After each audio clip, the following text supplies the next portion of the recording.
मुहर्रम की 10 तारीख को आप देखें, जब 9 तारीख आई 10वीं शब, अमर इब्न साद ने खबर भेजी कि हुसैन से कहो जंग के लिए तैयार हो जाए। मेरे इमाम ने कहा अमर इब्न साद से जाके कहो जंगे भी कहीं शाम में होती हैं, जंगे भी कभी रात में होती हैं, जंग दिन के उजाले में होगी। उससे कहो कि जंग शाम में नहीं, अगर उसे जंग करनी है तो कल करें, हमें आज रात की मोहलत दी जाए, आज रात की मोहलत दी जाए। अमर बिन साद ने सोचा शायद हुसैन इसलिए इजाजत मांग रहे हैं कि तैयारी जंग की नहीं होगी, तलवार तेज होगी, तीरों की धारें तेज होंगी, नेज़े संभाले जाएंगे, नौजवानों को प्रैक्टिस कराई जाएगी तलवार चलाने की। लेकिन जानते हो उसने ये सोच के इजाजत दी कि ठीक है कल जंग करेंगे। मेरे हुसैन ने कहा मेरे दीवानों मेरे पास आओ, और बुला के सबसे कहा था सुनो ये यजीदी मेरे खून के प्यासे हैं, इन्हें तुमसे मतलब नहीं है। कोई बच्चे छोड़ के आया है, कोई बेटियां छोड़ के आया है, किसी ने माँ बाप छोड़े हैं। कहा सुनो हम करीम इब्ने करीम हैं, हम इजाजत देते हैं कि तुम जा सकते हो, ये यजीदी मेरे खून के प्यासे हैं, तुम्हें इनसे कोई मतलब नहीं और इनको तुमसे नहीं, तुम जाना चाहते हो तो जाओ। सबने इनकार कर दिया, हुसैन तुझे छोड़ के हम नहीं जा सकते। मेरे इमाम ने कहा अब्बास का जी आका का चराग गुल कर दो। क्यों? कि शायद जो उजाले में नहीं जाना चाहता हो वो अंधेरे में चला जाएगा। गाजी अब्बास ने चराग गुल किया। और लोगों तुम्हें मोहब्बतों का वास्ता है, मोहब्बतें इस तरह निभाई जाती हैं, रिश्ते इस तरह निभाए जाते हैं, और इस तरह से अहद व पैमान और वफा के वादे निभाए जाते हैं। मेरे हुसैन ने ना हालत जब चराग बुझ गया, थोड़ी देर के बाद का अब्बास का जी आका का जरा चराग रोशन करो। चराग रोशन हुआ ना, फर्क इतना था कि जब चराग बंद किया गया था आंखें सूखी थीं, और जब चराग जलाया गया तो आंखें भीग चुकी थीं। आंखें भीगी हुई देखी, कहा गया नहीं कोई। जब इतनी बात कही ना तो मेरे हुसैन का सबसे बूढ़ा सहाबी, सबसे बूढ़ा सिपाही, जिसको दुनिया हबीब इब्ने मज़ाहिर कहती है, आपकी उम्र शरीफ उस वक्त 72 या 76 साल थी, आपकी कमर झुकी हुई थी, आप अपनी जगह से उठे, तलवार निकाली, आका हुसैन के कदमों में रखी और रख के कहते हुसैन अगर आपको यह लगता है कि मेरी सफेद दाढ़ी देख करके लोग आपकी जमात को कमजोर समझेंगे तो हुसैन वापस न भेज, रही मेरी तलवार ये, इससे मेरा सर कलम कर दे। मेरे इमाम ने कहा चाहते क्या हो? कहा हुसैन सबका यही फैसला है, जिएंगे तो तेरे साथ जिएंगे, मरेंगे तो तेरे साथ रहेंगे। मेरे इमाम ने कहा कि ये तुम्हारे खून के प्यासे नहीं है, तुम जा सकते हो। कहा हुसैन अगर नाना ने कयामत में पूछ लिया मेरा बेटा प्यासा था और तुम उसे छोड़ के चले आए थे तो हम क्या जवाब देंगे? मेरे इमाम ने कहा परेशान ना हो, वादा करता हूं कयामत में नाना से कह कह के एक एक को जन्नत दिलवाऊंगा, कह कह के एक एक को नाना से जन्नत दिलवाऊंगा। कहा हुसैन हमें जाना ही नहीं है। फिर मेरे इमाम ने कहा फिर जाओ इबादत करो, हो सकता है अब ये जिंदगी की आखिरी रात हो, अब इससे बड़ी रात शायद हमें इबादत के लिए न मिल सके। ये बात मेरे इमाम ने कही। फिर हर खेमे में सजदा भी हो रहे थे, तिलावत भी हो रही है। किसी को जान की परवाह न की, किसी को खानदान की परवाह न की, किसी को अहलो अयाल की परवाह न की। सारी कौम जितने भी सिपाही हैं पूरा काफिला अल्लाह की इबादत में लग जाता है। किसी का सजदे में सर है, किसी के लबों पे तिलावत कुरान है। अल्लाह अकबर, फजर का वक्त करीब आया है। मेरे इमाम ने हजरत अली अकबर को बुलाया था। का अकबर कहा जी बाबा कि जब मौलाए कायनात थे तो इमाम हसन अजान पढ़ते थे, नमाज अली पढ़ाया करते थे। जब बाबा का विसाल हो गया फिर अजान मैंने पढ़ी है, नमाज भाई हसन ने पढ़ाई है। आज हसन नहीं है, नमाज मैं पढ़ाऊंगा, अजान अकबर आपको पढ़नी है। अकबर जाओ अजान पढ़ो और आते आते मैदान करबला का मंजर भी देखते आना, पूरे मैदान का जायजा भी ले लेना। हजरत अली अकबर गए हैं, आपने जाकर के अजान पढ़ी है, अजान पढ़ के फारिग हुए हैं। आप जब मैदान करबला को देखने के लिए निकले हैं और आपको हिचकियों की आवाज आई है, आपने उधर रुख किया है जिधर से रोने की आवाज आ रही थी।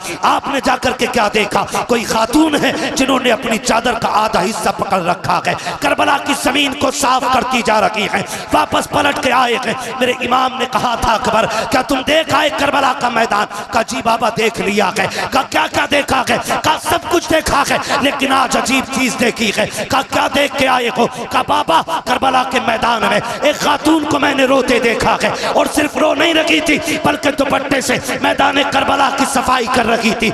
इतना मेरे इमाम ने सुना के आंखों में आंसू आ गए। अली अकबर ने कहा था बाबा मैंने कोई ऐसी बात न कही, आप रोए क्यों हो? कहा बेटे अकबर तुझे नहीं पता है, तूने जिसे करबला में देखा है वो कोई आम खातून नहीं बल्कि मेरी माँ फातिमा ज़हरा मदीने से चल के करबला आ चुकी है।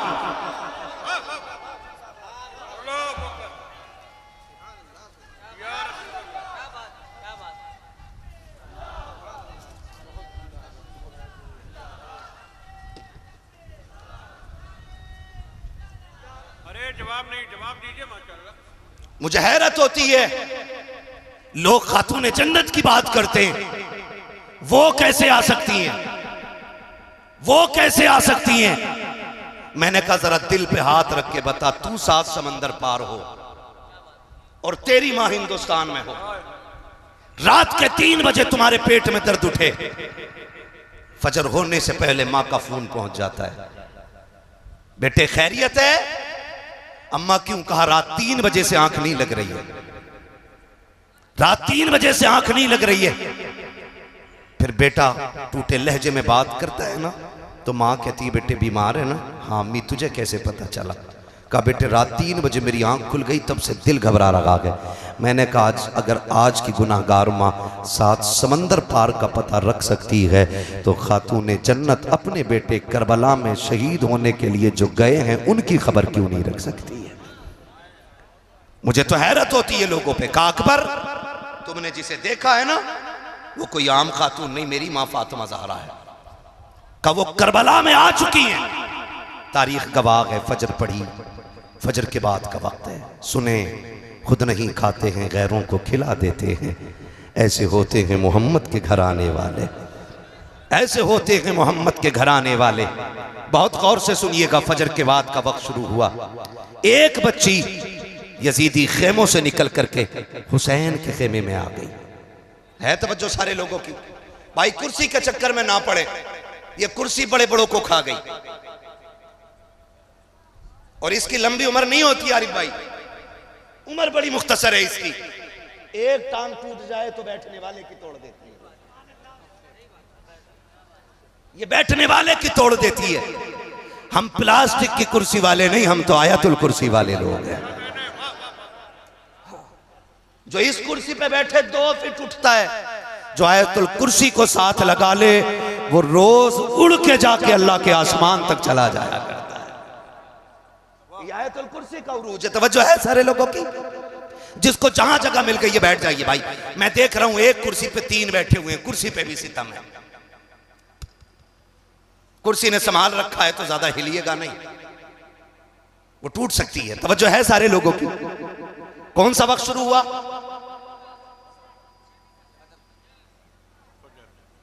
फजर की नमाज तो हो गई, फजर के बाद का वक्त शुरू हुआ।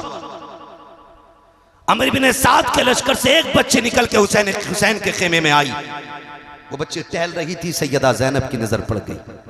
जानते हो ज़ैनब कौन है? ज़ैनब वो है जिसने कम उम्र में सबसे पहले कुरान हिफ्ज किया है। हाँ, ज़ैनब वो है जो कूफे की शाहराहों पर, कूफे की गलियों में, कूफे की जमीन पर कुरान की तफसीर बयान करती रह गई है। और मुझे तो बात समझ में ही नहीं आती है, हमारी कौम ने समझा क्या है करबला को? हुसैन जवान होकर के सीधे करबला नहीं गए। हुसैन वो गए जिसने 25 साल रियाजुल जन्ना में बैठ करके लोगों को हुजूर की हदीसें पढ़ाई है। 25 साल तक मेरा इमाम रियाजुल जन्ना में बैठ करके हुजूर की हदीसें पढ़ाता रहा है। और आज मेरी कौम का हाल ये है कि अपना बाप मरने लगता है, बेटे को सूरे फातिहा पढ़ने की तौफीक नहीं होती है, बाप की सांसें अटकने लगती है, तब कुरान वाला तलाश करने जाया करते हैं। कहने को पक्के हुसैनी है लेकिन सही से सूरे इखलास भी याद नहीं है। हाथ जोड़ के तुम्हें खुदा का वास्ता दे के कहता हूँ, ओ लोगों, खुदा के वास्ते आने वाले मुहर्रम से पहले भले डेग बने या ना बने, सबील के लिए पानी का इंतजाम हो ना हो, हर नौजवान जिसे कुरान ना आता हो इतना कुरान जरूर सीख ले ताकि 1000 मरतबा सूरे फातिहा पढ़ के 10 मुहर्रम को मुसल्ला बिछा के हुसैन से कहे, आका आपने नेज़े पे कुरान पढ़ के सुनाया है, मैं मुसल्ले पे बैठ के सूरे फातिहा सुनाने आ गया।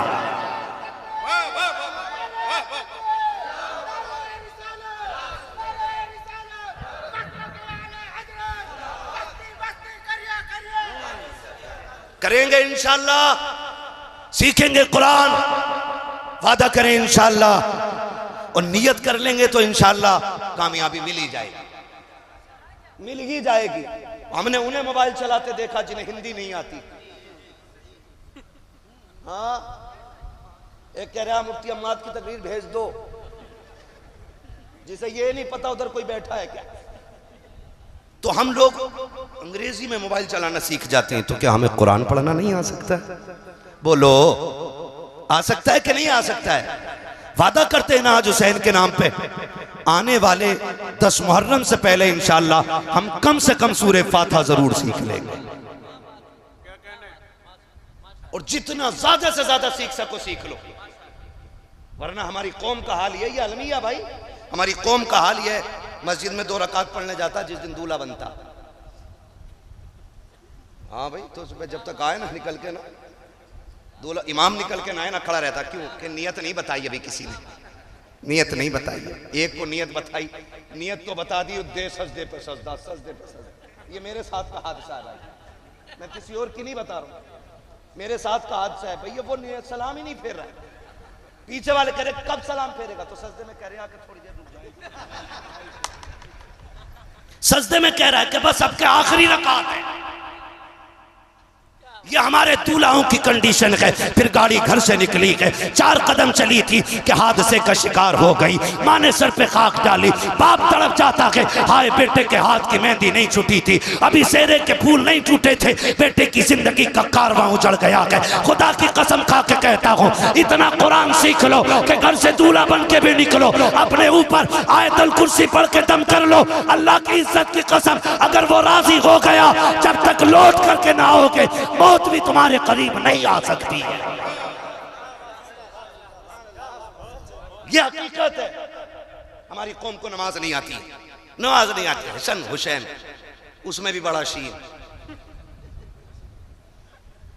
ऐसे बाबे हमारे बड़ा लंबा झंडा लगाया एक ने, उस पे लाल कलर का झंडा और उस पे लिखवाया हरे कलर से या हसन, बड़े शीन से।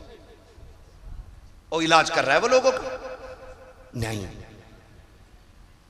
पूछे ना इन उलमा से पूछे, इतना कुरान तजवीद की रियायत से याद करना फर्ज है जितने से नमाज मुकम्मल हो। ये याद रखिएगा, ये नमाज जनाजा नहीं है, एक ने पढ़ ली तो सबकी उतर गई। ये नमाज जनाजा सबको अपनी अपनी नमाजें याद होनी चाहिए। करेंगे इंशाअल्लाह। अगली बात करूं, अगर तैयार हैं आप तो बोलें जरा सारे या हुसैन। पीछे वाले थक गए, अल्लाह करे इनको हाथ उठाने की तौफीक मिलती रहे। मैं बद्दुआ नहीं करूंगा क्योंकि मेरे नबी पूरी जिंदगी इस उम्मत के लिए दुआ करते रहे। हाँ ठीक है, कह सकते हैं, जरा बोल दें या हुसैन। हाँ, मैं एक साहब तकरीर कर रहे थे, वो नजामत कर रहे थे अफक भाई, तो कह रहे कि जो हाथ हुजूर के नाम पे उठ जाएगा उसे कभी फालिज नहीं होगा। मैंने कहा भाई अजीब मसला है, बीमारियां भी रब की तरफ से नेमत होती हैं, ये दावा क्यों कर रहे हो?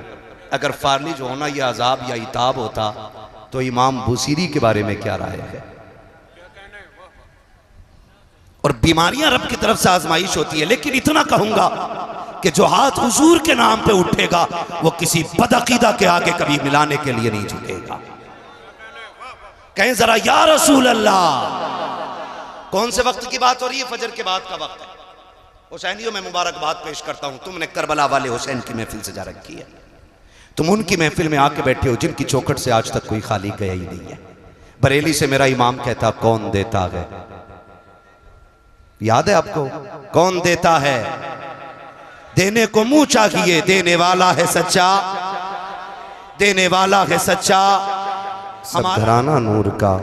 मुअज़्ज़ज़ हाज़रीन इकराम, दिली मुबारकबाद में यूं भी पेश करूंगा कि आपने मुहर्रमुल हराम के इस मुबारक महीने की अजीम कुर्बानी का यूं एहतराम किया कि ना कोई तमाशा करके, ना कोई ढोल की महफिल लगाकर, ना कोई बाजे गाजे की रस्में सीधी करके यहाँ महफिल लगाई, बल्कि एक महफिल इसलिए सजाई है ताकि हम करबला वालों का भी जिक्र सुन सके, साथ में मदीने वालों का भी जिक्र सुन सके।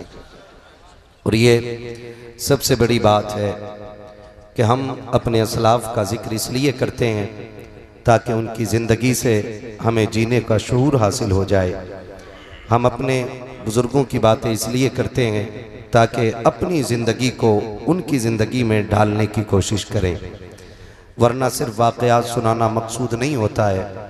वाक़या सुना और अनसुना कर दिया, इससे कोई बेहतर नतीजा नहीं निकलने वाला।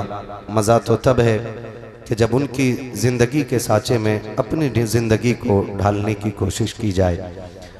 नक़ीब अहले सुन्नत भाई आफाक रज़ा मुशाहिदी साहब क़िबला बेहद मेहनत कर रहे थे कि बोलें बोलें बोलें बोलें, तो कई लोग मजबूरी में हाथ उठा रहे थे। मैं पहले ही एक बात कह दूं, कोई उनके नाम पे मजबूरी में हाथ ना उठाए, भले ही पूरा उठ के यहाँ से चला जाए।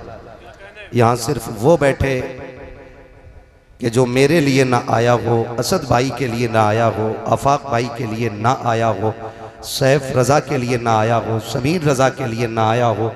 यहाँ वो बैठे जो सिर्फ मदीने वाले मुस्तफ़ा के लिए आया हो। ये याद रखिएगा, वरना ये उसूल बना लें और ये अपनी ज़िंदगी का वजीफ़ा भी इसी को कर लें और उठते बैठते यही कहा करें, जब तक बिके न थे तो कोई पूछता न था, जब तक बिके न थे तो कोई पूछता न था, तुमने ख़रीद कर हमें अनमोल कर दिया। अजीज़ान मिल्लत इस्लामिया, मैं इस मौके को गनीमत समझता हूँ और मैं सोच रहा हूँ लोहा गर्म है तो चोट मार ही देनी चाहिए, क्योंकि हज़ारों की तादाद में बातें सुनने वाले लोग रोज़ रोज़ नहीं मिलेंगे। आज है तो मैं बात कह जाऊँ, और मैं ये पूरी जिम्मेदारी के साथ कह रहा हूँ, अगर मैं अपने बाप की बात करूँ तो गरेबान पकड़ के मिंबर से उठा देना, और बात रसूल पाक की हो तो एक एक बंदा इस बात को सीने पे नोट करके लेकर के जाए। मैं बड़ी शर्मिंदगी के साथ ये कह रहा हूँ कि हम उस कौम को परवान चढ़ा रहे हैं जिसमें से 30% हमारी कौम को अभी जलसों में बैठने का अदब नहीं आया है। बुरा ना मानिएगा, ये मत सोचिए हम ही आए और हम ही को डांट पड़ गई। हमारी कौम के 30% नौजवानों को अभी जलसों में बैठने की भी तमीज नहीं। अगर गलत कह रहा हूं अंदाजा लगा लें, मेरे 30% मैंने कहा, लगभग 35% से ज्यादा लोगों के सरों पे टोपियां नहीं है। ये एक बहुत बड़ा अलमिया है, इसे हल्के में मत लेना। हम 70 सालों में अभी तक अपनी कौम को टोपियों का शौक नहीं दिला पाए, और हमें एक बीमारी लग गई है कि दुनिया हमें सबसे ऊंचा मान ले, हमारे परचम लहराएं। मैं तो खुद से भी कभी कभी मुखातब हो के कहता हूं, कभी इतराने की जरूरत नहीं है। परचम कायनात में सिर्फ अल्लाह और उसके रसूल का बुलंद रहेगा। बाकी कायनात की हकीकत यह है कि हुए नामवर बेनिशां कैसे कैसे, जमी खा गई आसमां कैसे कैसे। मेरी कौम के नौजवानों, आप इमाम अली मकाम की महफिल में आके बैठे हैं, याद रखिएगा आज के बाद किसी भी जलसे में जाओ ना तो नंगे सर न जाना, इसलिए कि दुनिया की महफिल में बैठने का मतलब और होता है और हुसैन की महफिल में बैठने का मतलब और होता है। ये ख्याल रखिएगा कि जब उनकी महफिल में जाया करो तो टोपियां लगा लिया करो, ताकि ये पता चले कि ये कौम हुसैन की महफिल में बैठने के लिए जा रही है। मैं अक्सर ये देखता हूं जलसों में कि जिस बस्ती में जलसे होते हैं उस बस्ती के नौजवान गांव के बाहर घूमते होते हैं और बाहर के लोग आकर के उस बस्ती के जलसे को आबाद करते होते हैं। तो मैं कभी कभी सोचता हूँ इन्हें क्या हो गया, फिर कभी खुद ये सवाल का जवाब मुझे मिलता है और मेरे जहन की यूं समझे कि इस तरह से मेरी जहन साजी की जाती है, गोया कोई पीछे से थपकी दे के कहता है कि महबूब की महफिल को महबूब सजाते हैं। ये जो गलियों में टहल रहे हैं इन पर एतराज न कर, ये जो आज भी शहर के बाहर निकल आए हैं इन पर एतराज न कर। हकीकत ये है कि महबूब की महफिल को महबूब सजाते हैं, आते हैं वही जिनको सरकार बुलाते हैं। अगर कोई इतनी अजीम महफिल में नहीं आके बैठा ना, मुझे कोई एतराज नहीं है, मुझे कोई शिकायत नहीं है। उस बंदे को सोचना चाहिए कौन सी गलती कर बैठा हूं जो आज भी अली के बेटों ने अपनी महफिल में बैठने की जगह नहीं दी है। ये ख्याल कीजिएगा। अगली बात जो मैं कहने लगा हूं, अल्लाह करे ये हजम हो जाए, बड़ी कड़वी बात है, अरबाब मिंबर की दुआएं चाहूंगा, हिम्मत कर रहा हूं। 1 मुहर्रम से लेकर 10 मुहर्रम तक हम लोगों ने सफर किए हैं, कई राहों में गुजरे हैं, और 10 मुहर्रम में जो नतीजा सामने आया वो बयान से बाहर है। कई जगह पे रोड जाम कर दिए गए क्योंकि लोगों ने बड़े बड़े ढोल गलों में लटका रखे थे, पैरों में जूतियां नहीं, सर पे टोपियां नहीं, मुंह पर वुजू के नाम से एक कतरा पानी का नहीं गया होगा, और ढोल बजा करके सबसे बड़ा हुसैनी का दावा, हुसैनी होने का दावा कर रहे थे। सिर्फ एक सवाल करना चाहता हूं,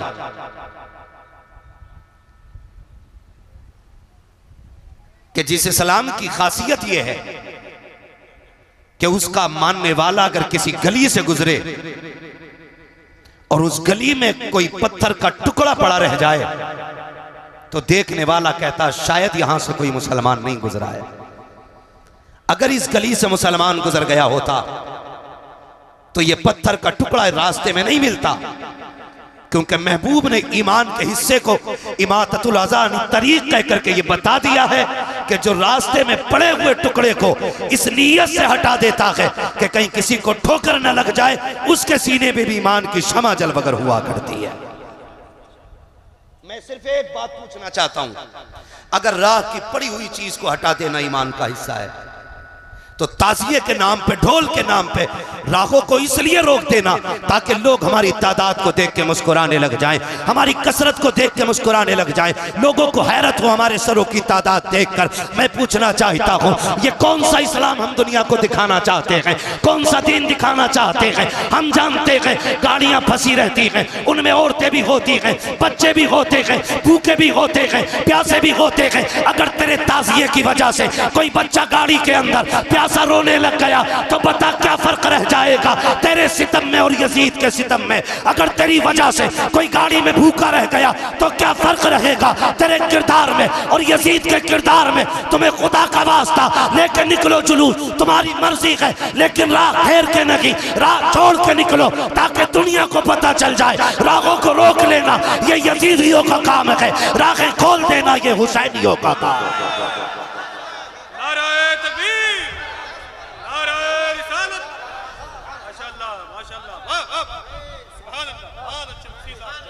भाई माफ कीजिएगा, बातें मेरी कड़वी हैं, लेकिन किरदार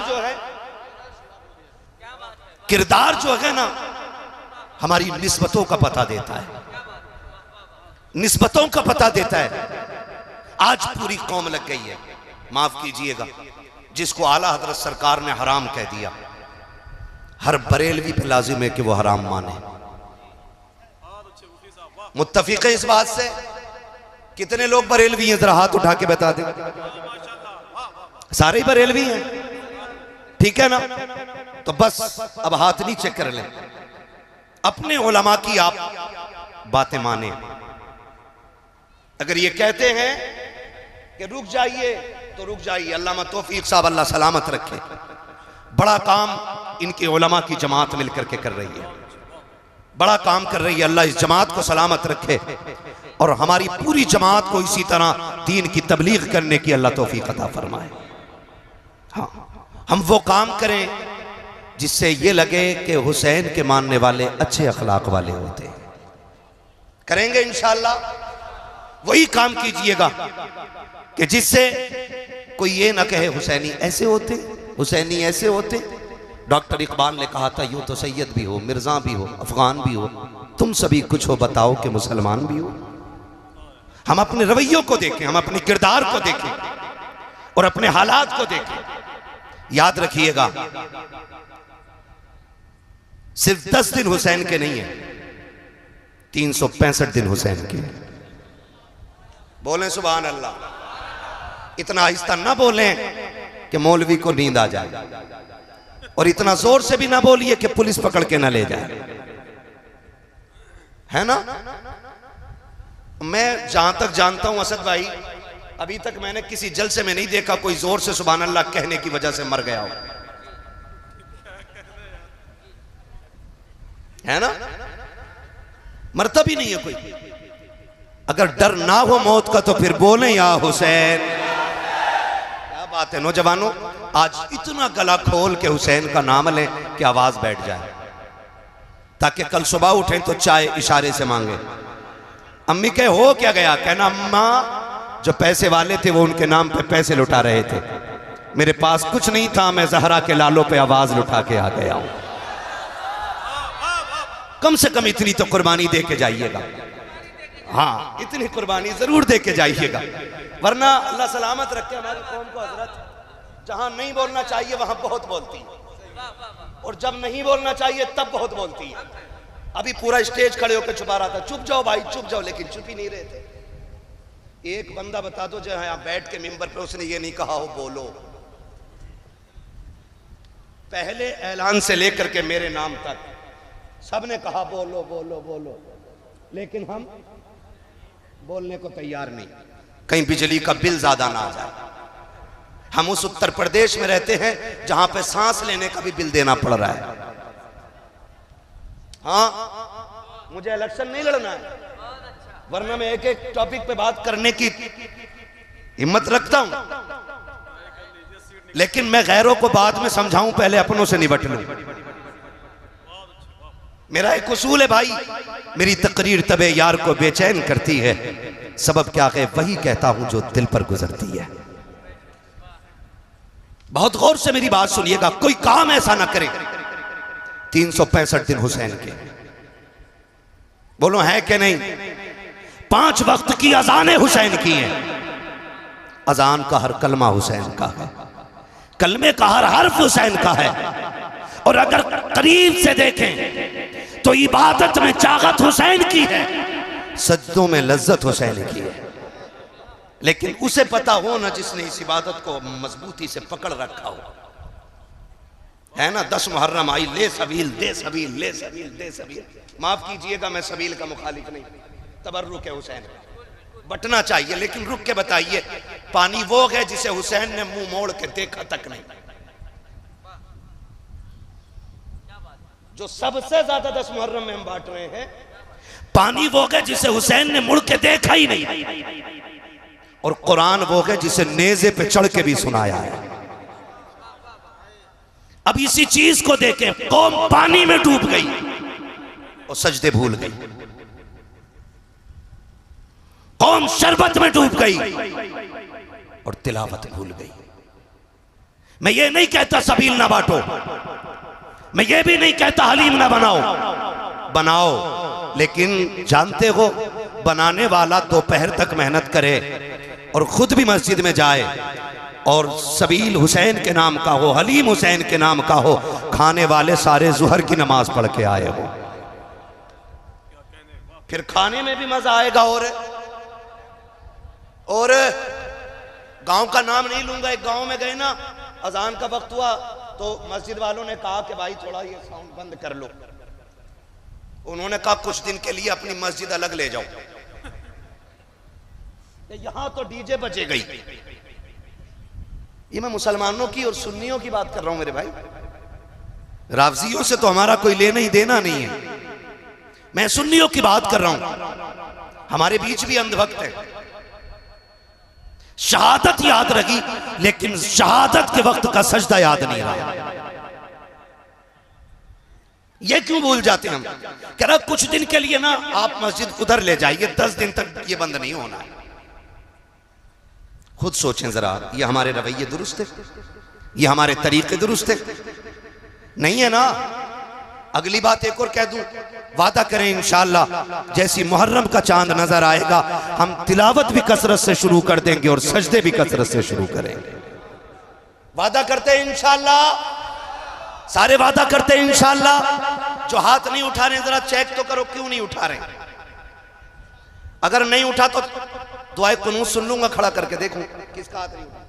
बेटे तुझसे नहीं सुनूंगा, तू बहुत छोटा है, तू डर की वजह से हाथ ना उठा। कोई बात नहीं है, करते हैं इंशाअल्लाह वादा।